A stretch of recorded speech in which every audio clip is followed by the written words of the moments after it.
Olá, queridos alunos, sejam todos bem-vindos. Hoje nós vamos tratar do tema chamado de federalismo, um tema muito importante para que nós possamos compreender a organização do poder no âmbito do Estado brasileiro.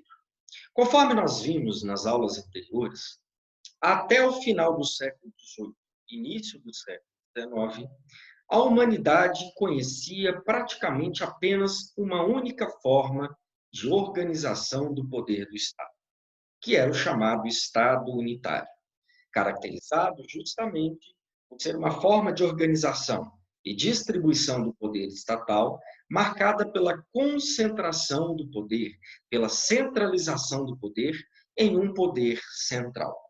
O que nós faremos agora é justamente estudarmos a origem, as características e a evolução do federalismo, como forma mesmo de compreendermos como o poder, no âmbito do Estado brasileiro, se encontra distribuído e organizado por todo o seu território. Conforme nós já vimos, o federalismo ele vai ser uma criação dos norte-americanos, dos chamados federalistas.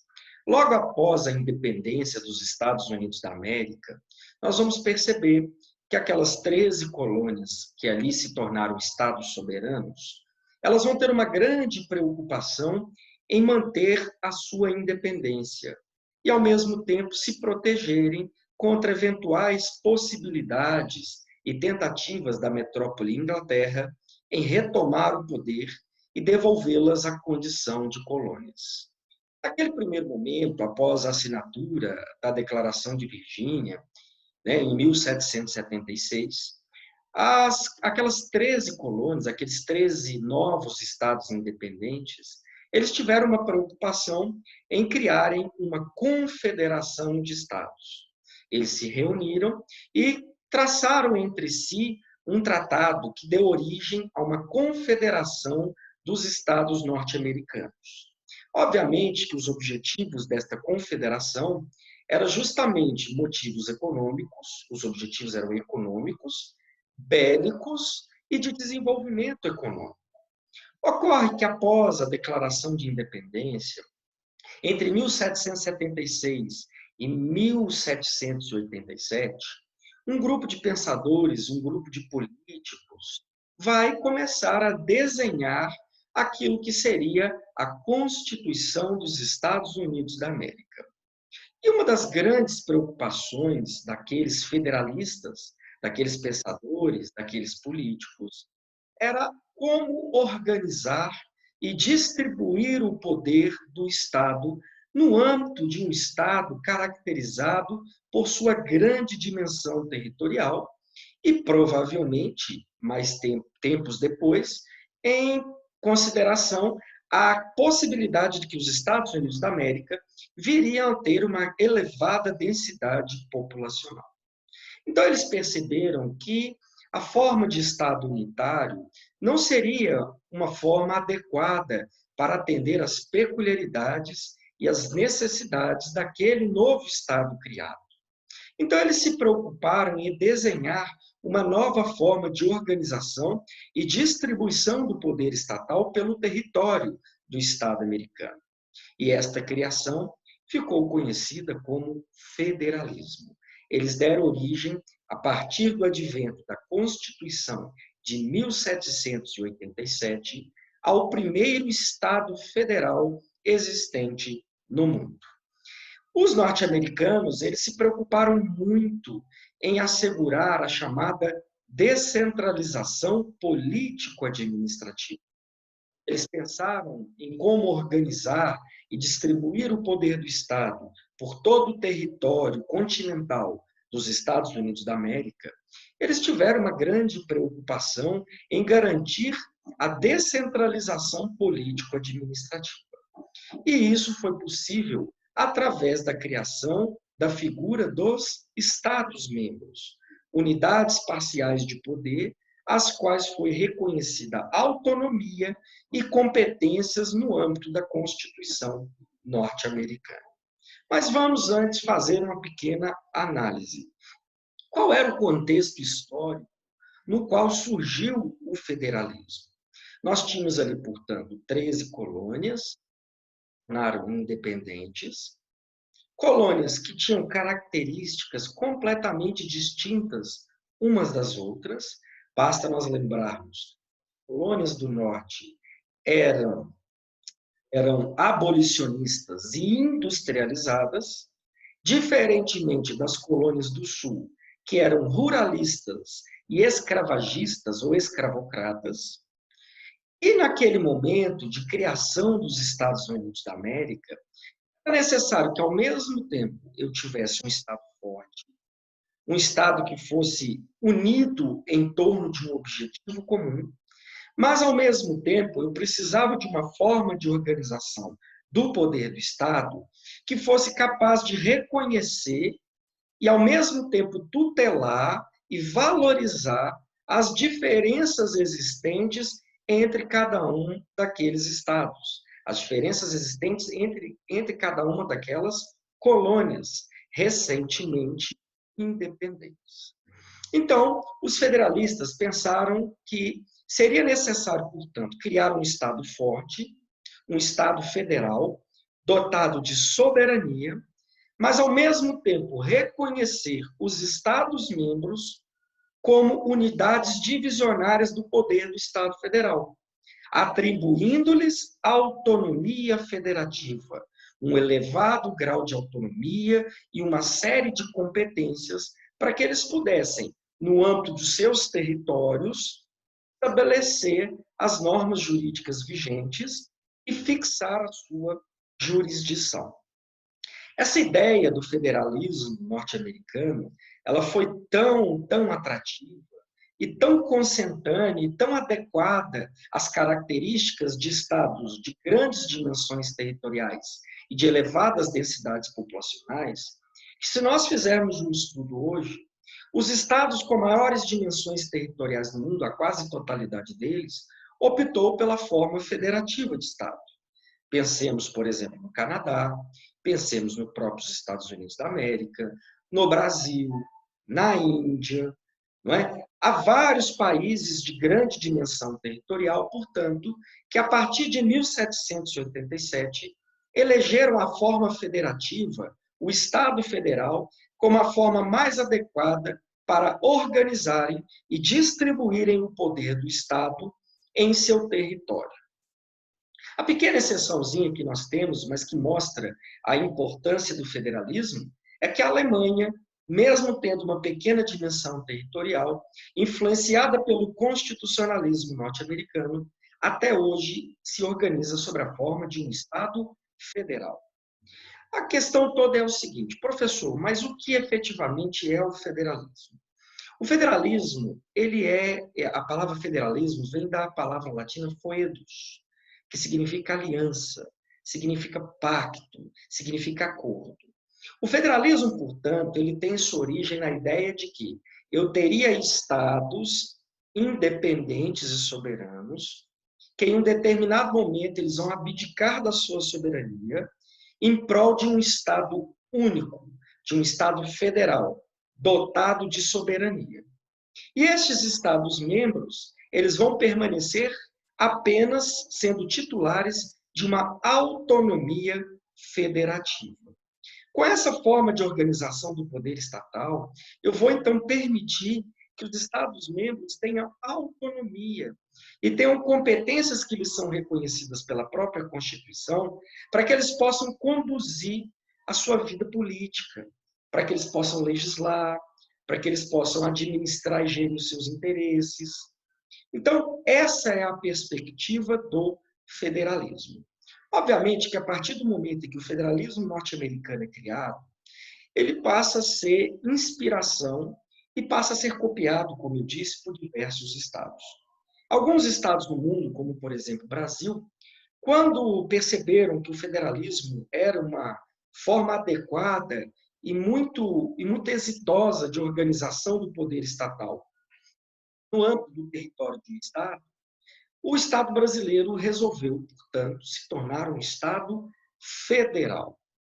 E quando nós nos tornamos um Estado federal, em 1891, obviamente que nós adotamos algumas promovemos algumas mudanças, algumas adaptações ao federalismo norte-americano para incorporá-lo ao Estado brasileiro. E essas características e essas adaptações nós veremos em breve. Importante agora, nesse primeiro momento, nós traçarmos as características que vão determinar o que é um Estado federal, as características inerentes à forma federativa de Estado. A primeira característica importante da forma federativa de Estado é justamente o reconhecimento de que apenas o Estado federal é dotado de soberania. Esse Estado federal ele é formado por uma união de Estados-membros através de um chamado Pacto Federativo.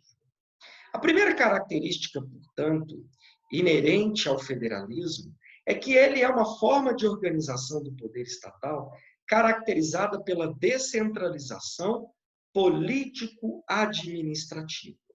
No âmbito de um Estado federal, a partir do momento que eu reconheço os Estados-membros como dotados de autonomia federativa, e no caso do Brasil, eu reconheço os municípios como dotados de autonomia federativa, eu vou reconhecer, portanto, que é da essência do federalismo a descentralização político-administrativa. Mas o que os torna um Estado único e um Estado federal forte é justamente a existência de um pacto federativo. E este pacto federativo, vocês poderiam perguntar, professor, aonde está este pacto federativo no caso do Brasil e no caso dos estados, de uma forma geral? O pacto federativo está materializado no próprio texto constitucional. Quando nós fazemos uma leitura do texto constitucional e vamos ao artigo 1º, vamos ao artigo 18 e a diversos outros dispositivos que vão tratar da organização do Estado brasileiro, nós vamos perceber que ali está muito claro que a República Federativa do Brasil é formada pela união indissolúvel dos estados, dos municípios e do Distrito Federal. Nós vamos perceber lá no artigo 18 que a organização político-administrativa do Estado brasileiro é feita pela existência da União, dos Estados-membros, dos municípios e do Distrito Federal. Então, é muito claro para nós que o Pacto Federativo ele encontra-se materializado no texto constitucional. E aqui vem uma outra característica importante. O nosso artigo 1º da Constituição, ele incorpora uma das características elementares do federalismo, que é justamente o reconhecimento de que este Pacto Federativo ele é indissolúvel. Este Pacto Federativo ele é inquebrantável. Ele não pode ser rompido. Tanto é assim que não existe no âmbito do federalismo o chamado direito de secessão. O que é o direito de secessão? É a possibilidade de que um ente federativo, seja ele um Estado-membro, seja ele um município, ele desrespeite, ele viole, ele pretenda se segregar deste pacto federativo. Tanto é assim que a própria Constituição vai prever diversos mecanismos voltados justamente para a garantia da insolubilidade do Pacto Federativo, que são, por exemplo, a intervenção federal, a intervenção estadual, eventualmente o próprio estado de sítio, são instrumentos, são mecanismos previstos na Constituição, institutos jurídicos, que têm como objetivo justamente garantir a unidade territorial, a soberania do Estado Federal brasileiro, a insolubilidade do Pacto Federativo. Então, nós temos aí, portanto, essas duas primeiras características inerentes ao Estado Federal. A existência da descentralização político-administrativa, a partir do momento que as competências próprias aos Estados-membros e aos municípios, e a insolubilidade do Pacto Federativo, manifestada na inexistência do direito de secessão. Obviamente, como eu dizia antes, para que o Pacto Federativo exista, para que o Estado Federal exista, é necessário que exista uma Constituição escrita, uma Constituição material, que sustente este Pacto Federativo. A Constituição, então, enxergada como um documento elementar. Porque será nessa Constituição que será desenhado e estruturado e organizado todo o poder no âmbito do Estado Federal. Inclusive, será nesta Constituição, como documento elementar, que nós veremos uma quarta característica, que é justamente a chamada repartição de competências entre os entes federativos. Quando nós fazemos uma leitura do texto constitucional, quando a gente faz uma análise do texto constitucional, nós vamos perceber que a nossa Constituição é muito clara em repartir competências entre os entes federativos.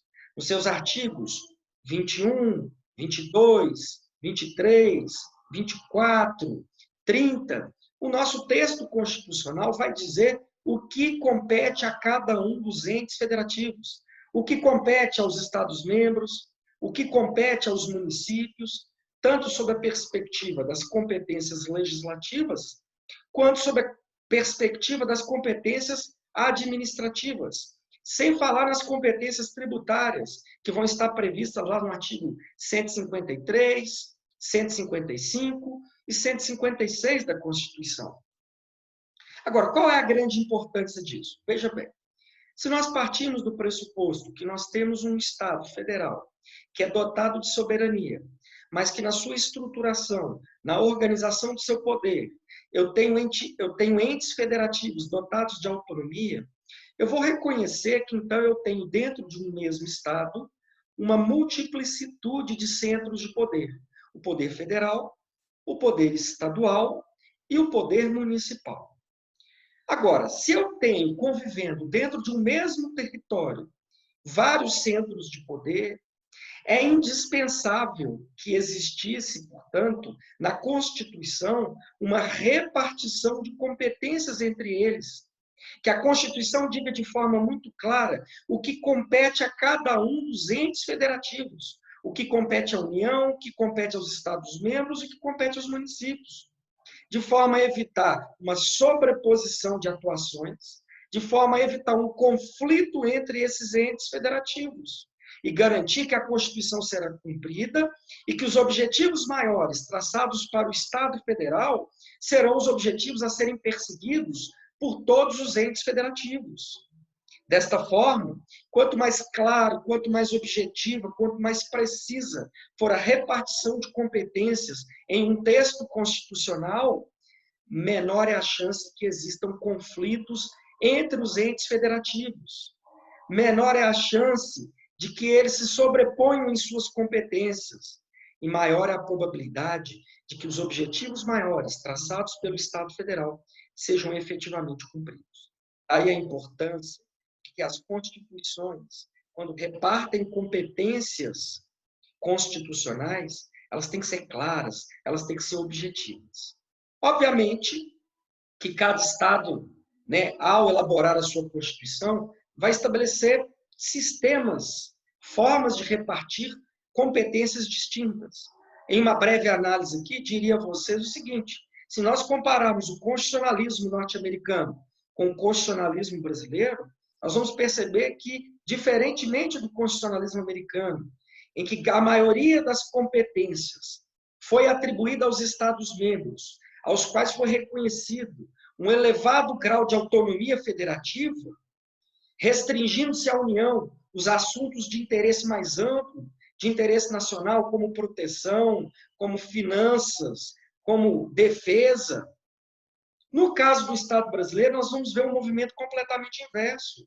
No caso do Estado brasileiro, nós vamos perceber que no nosso federalismo, a grande maioria das competências, sejam elas legislativas, sejam elas administrativas, sejam elas tributárias, elas ficaram atribuídas à União.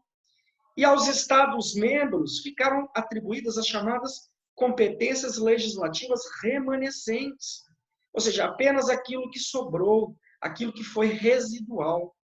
Isso faz com que, se nós compararmos o constitucionalismo brasileiro com o constitucionalismo norte-americano, nós vamos perceber que no constitucionalismo norte-americano nós vamos ter um elevado grau de descentralização político-administrativa, dado o elevado grau de autonomia federativa reconhecida aos Estados-membros. No caso do Brasil, não. Nós vamos ter um cenário de elevada concentração de poder.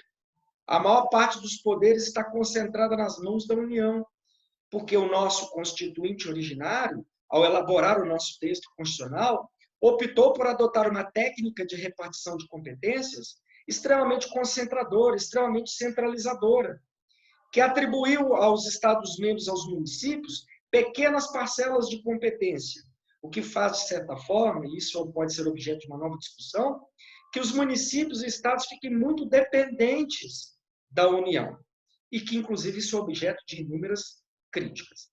Nós temos aí concluída a quarta característica do Estado federal. Além dessa característica, nós temos uma outra muito importante, que é a existência de um órgão de cúpula, um órgão jurisdicional em regra, que seja dotado da competência para resolver os conflitos e litígios existentes entre os entes federativos. Por mais que, eventualmente, o constituinte ele tenha sido sábio, tenha sido preciso, tenha sido objetivo, ao repartir competências entre os entes federativos, nós vamos perceber que pode ser que em determinadas matérias, em determinados momentos, surjam conflitos entre a União, entre os Estados-membros e entre os municípios. E se isso ocorrer, é necessário que o texto constitucional, enquanto documento elementar que dá estruturação e organização ao Estado federal, ele estabeleça um órgão de cúpula, no caso do Brasil, o Supremo Tribunal Federal, dotando-o de competência para resolver os litígios, para resolver os conflitos, porventura, surgidos entre os entes federativos, de modo a garantir o exato e estrito cumprimento do texto constitucional. Aqui, então, nós temos uma quinta característica muito importante. Além disso, nós temos outras características que são relevantes, tais como, nós formos olhar o federalismo de uma forma geral, a partir do momento quando nós reconhecemos que o Estado federal é formado por uma união de entes federativos, no caso, Estados-membros e municípios, é necessário reconhecer que estes Estados-membros tenham, no âmbito do Poder Legislativo Federal, representatividade. É o que acontece no caso do Brasil, por exemplo, uma vez que nós sabemos que cada Estado-membro elegerá 3 senadores, que terão como sua principal competência a defesa dos interesses dos seus estados. Então, nós vamos perceber que os Estados-membros, enquanto entes federativos, eles vão ter uma participação direta no processo legislativo federal, neste processo de criação de normas jurídicas federais, que vão viger em todo o território federal. De igual modo, quando nós fazemos uma leitura do texto constitucional, nós vamos perceber exatamente que nós temos que, por exemplo, cada Estado-membro elegerá, quando, por exemplo, a própria Constituição reconhece a cada Estado-membro a possibilidade de elegerem entre 8 e 70 deputados federais. Então, percebam bem, no âmbito do Poder Legislativo Federal, nós temos um órgão, que é o Congresso Nacional, que é um órgão bicameral, formado por 2 casas legislativas. No caso dos Estados-membros, eles elegerão tanto senadores, 3 por cada estado, quanto deputados federais, entre 8 e 70. Então, de forma clara e objetiva, os Estados-membros irão participar de forma direta neste devido processo legislativo no âmbito federal, nessa formação da vontade legislativa no âmbito federal. E esta daí é uma característica também muito relevante. No caso do direito brasileiro, é importante fazer uma pequena consideração. Os municípios, eles não têm participação direta no Congresso Nacional, apenas de forma indireta. Mas isso não faz com que o Estado brasileiro deixe de ser um Estado federal. Isso é apenas uma característica diferente, inerente ao Estado brasileiro, dada ao fato de nós termos aqui um federalismo sui generis. Porque, no caso do Brasil, nós temos um terceiro nível de entes federativos. Nós temos a União, nós temos os Estados-membros e nós temos os municípios. Então, nós temos um terceiro nível de entes federativos, o que faz com que, necessariamente, aquelas características originárias do federalismo norte-americano, em algumas perspectivas, elas têm que sofrer algumas mudanças, elas têm que sofrer algumas adaptações. Além dessa característica, é importante nós lembrarmos de outra muito relevante, O nosso texto constitucional reconhece que os Estados-membros poderão, através das suas assembleias legislativas, manifestando-se aí por sua maioria relativa, apresentarem propostas de emenda à Constituição. Ou seja, nossa Constituição reconhece aos Estados-membros, enquanto entes federativos, o chamado poder constituinte derivado reformador.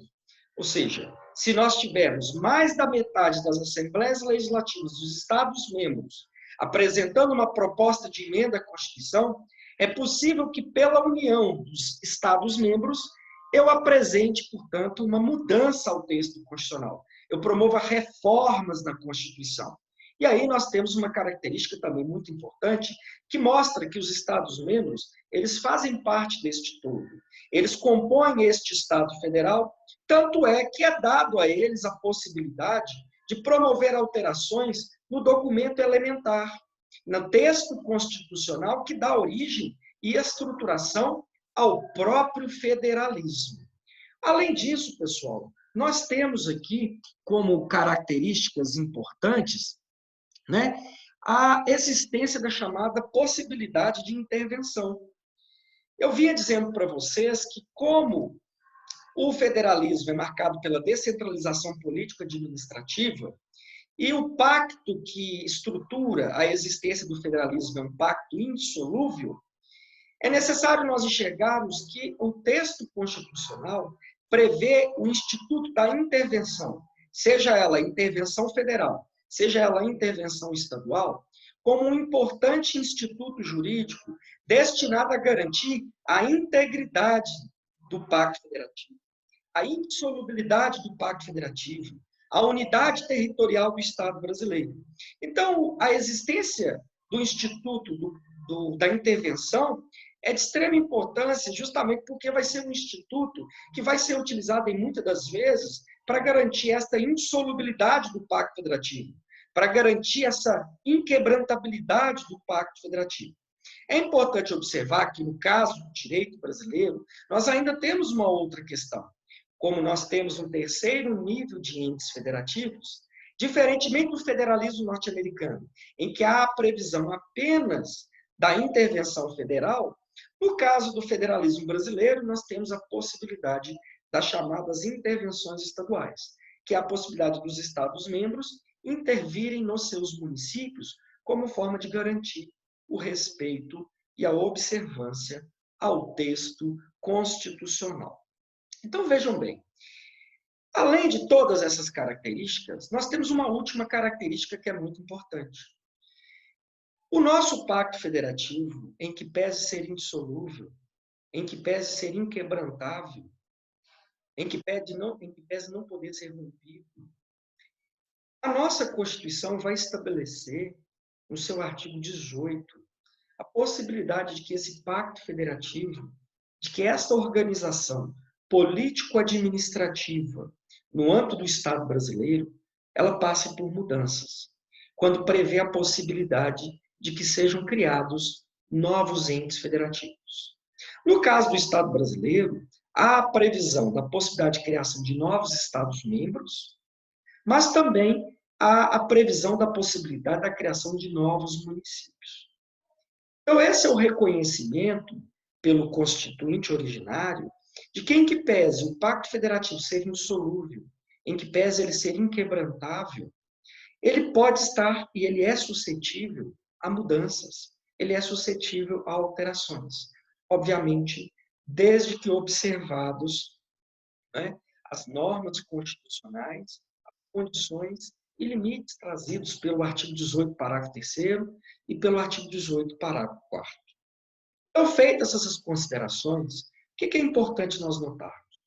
A ideia do federalismo, do Estado federal, ele é marcado primeiro pelo reconhecimento da descentralização político-administrativa, que somente é possível a partir do momento que eu reconheço a autonomia federativa aos entes federativos.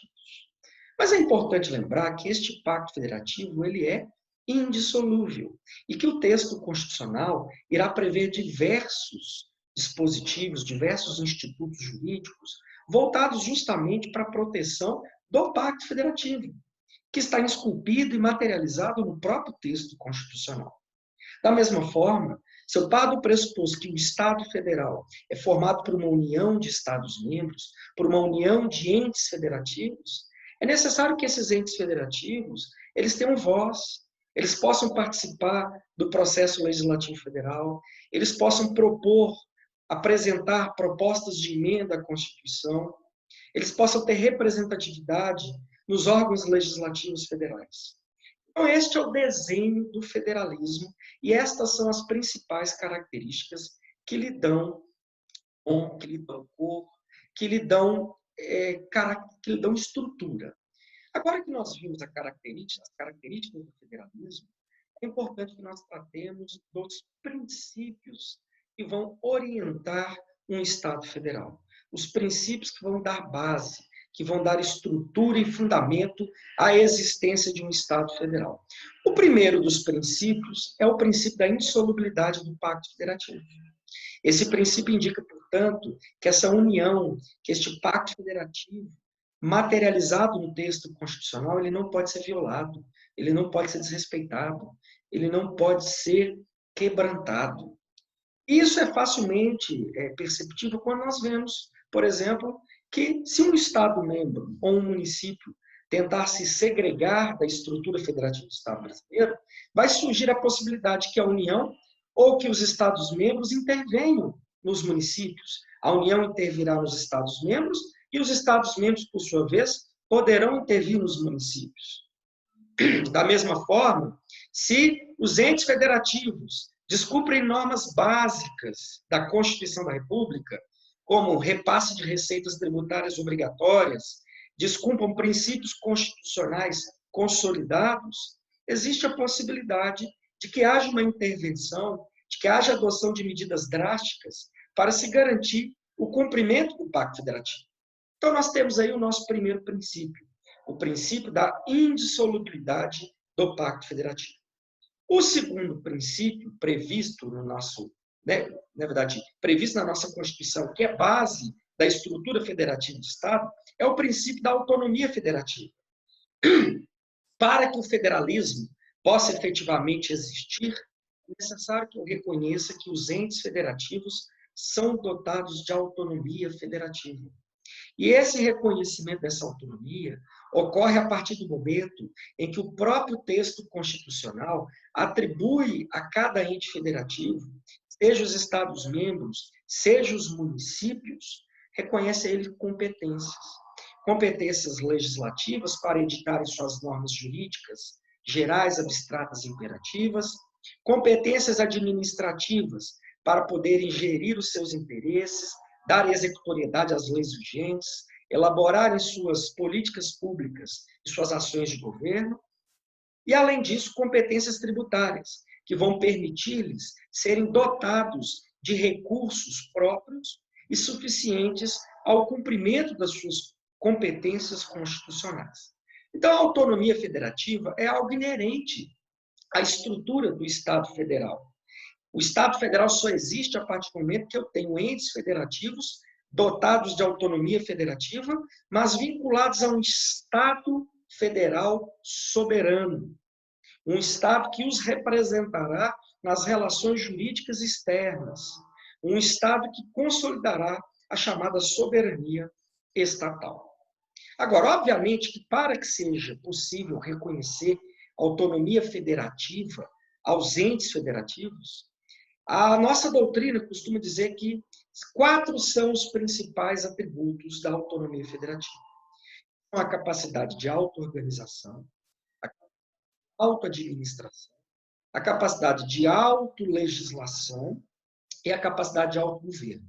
O que cada uma delas estabelece? No que diz respeito à capacidade de auto-organização, vamos perceber que tanto os Estados-membros podem dar origem às suas constituições estaduais para organizar e estruturar o poder do Estado no âmbito dos seus territórios, quanto os municípios podem dar origem às leis orgânicas municipais para organizar e estruturar o poder do município dentro do seu território.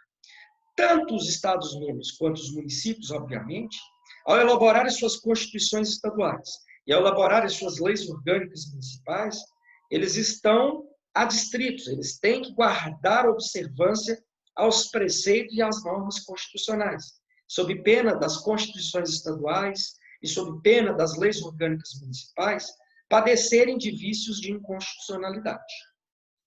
Então, a capacidade de auto-organização, ela vai se materializar nessa possibilidade de que os entes federativos, os Estados-membros a partir das suas constituições estaduais e os municípios a partir das suas leis orgânicas municipais, de darem forma, darem estrutura ao poder no âmbito dos seus respectivos territórios, observando, obviamente, e respeitando aquilo que está previsto no texto constitucional. Além da capacidade de auto-organização, nós temos a capacidade de auto-legislação. A partir do momento que a Constituição reparte competências entre os entes federativos, cada ente federativo passa a ser dotado de competências legislativas para editarem suas normas jurídicas gerais, abstratas e imperativas, que serão vigentes no âmbito do seu território. Então, os Estados-membros criarão as suas leis estaduais e os municípios criarão as suas leis municipais, observadas as competências repartidas pela Constituição da República, sob pena também de inconstitucionalidade.